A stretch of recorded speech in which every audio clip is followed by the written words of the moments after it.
Howdy. Welcome back to Financial Freedom for the Lazy Person. The question is, are you lazy enough to want to make work optional?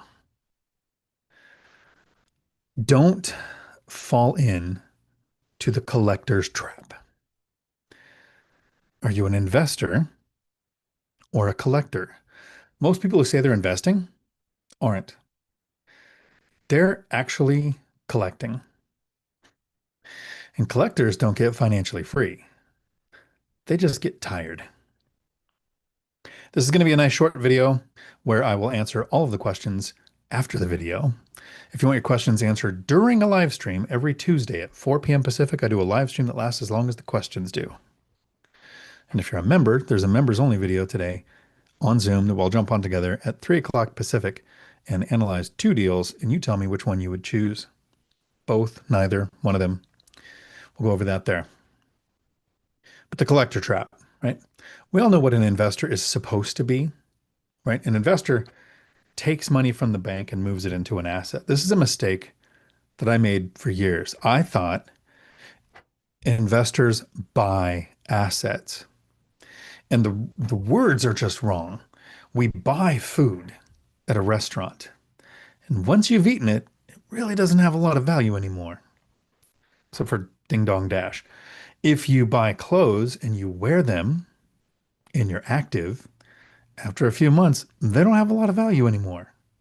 We buy vehicles, they depreciate, they lose value. We have spent money on cars. We spend money on clothes. We spend money on food. We don't spend money on assets. An investor moves money. They take it from the bank and they put it in an asset. You could buy stocks. It's still there. You could sell them before they tank. You could buy crypto. You can buy real estate. You can buy a business and grow it. You move money into an asset, a thing. It's still there. When you buy something, the money's not always still there. So that was kind of a mistake that I made for a long time. As an investor, it held me back. I think I lost a decade because I wasn't buying. I didn't want to spend money on a rental. Once I realized I just moved it from the bank and put it in a rental, and now I could sell it, cash out refinance, take out a HELOC, get cash flow from it. That money's still there. It's still mine. The difference between an investor and a collector is an investor uses the thing they have. The collector is looking for the thing they don't have yet. The investor optimizes it. They learn it. They make it perform. They love what they already own. If you own rentals, you learn tenant screening, rent setting, maintenance planning. If you own stocks, you learn to let compounding do its work instead of panic selling every Tuesday. If you own a business, you actually work in the business and on the business, not just on the business. An asset isn't just something you've got. It's something you use to reach financial freedom, more free time, early retirement, or just a better life. Now let's talk about collectors. The collector buys assets, but the purpose is different. A collector gets dopamine from acquiring, from the hunt, from the next thing. It's the person scrolling Zillow 2 hours a day with 30 tabs open, not to improve what they own, but to chase the next shiny thing. Here's the most important sentence I'm going to say today.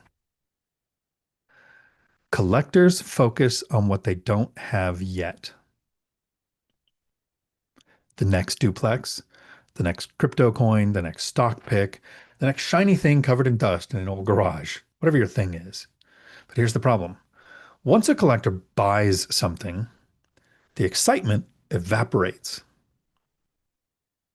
The search for the next hit begins.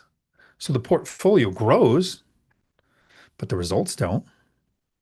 And this is where collecting gets dangerous. A collector will buy a bad deal just to buy something because the acquisition is the reward, not the performance. Collectors will say stuff like, well, it'll appreciate over time, right? The realtor said it was a good deal, or it was off market, so it must be a good deal. I think that's my favorite because I've never seen an off-market deal that wasn't just off-market because they were too embarrassed to list it on the MLS because it was such a bad deal. And then another good one is I didn't want to see someone else get it. You're buying an asset, not dating somebody. Slow down there, speed racer.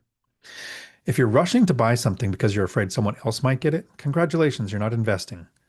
You're emotionally attached to shopping. Don't let a storgasm be the reason you're broke. Moving money, not spending money, is key. Collectors spend money. Meanwhile, the investor is over here like, I don't care how fast I can get the next thing. I care how well the current thing performs because performance compounds. Acquisition doesn't. It was 2 years of living in an apartment and renting out my house before I got my first duplex. And then it was 2 years before I got the next duplex. You know what one of the most common questions I get is top probably five? How can I do this faster? Faster doesn't mean better. An investor sets action goals. A collector sets outcome goals. An action goal is I want to look at deals 30 minutes a day. That doesn't tell you if I want to buy one or not. It means I'm going to look at deals 30 minutes a day. I get better at looking at deals. I learn my market better. I might see a great deal.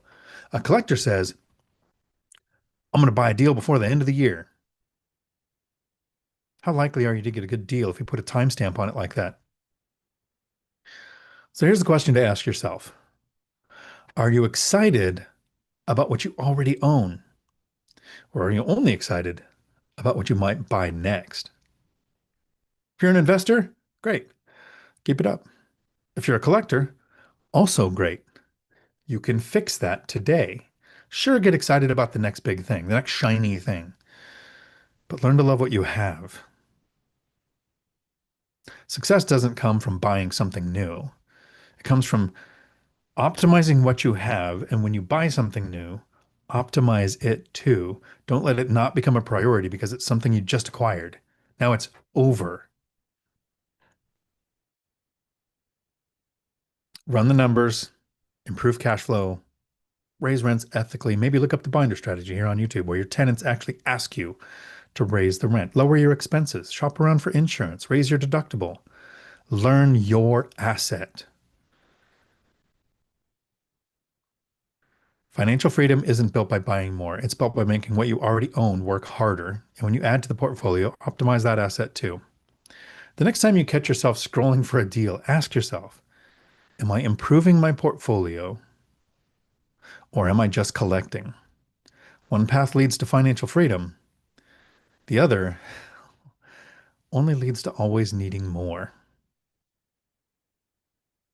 Have a day full of amazing. I will see you Tuesday, 4 p.m. Pacific, to answer all of your questions and help you reach financial freedom. Maybe sooner, but that's not always the goal.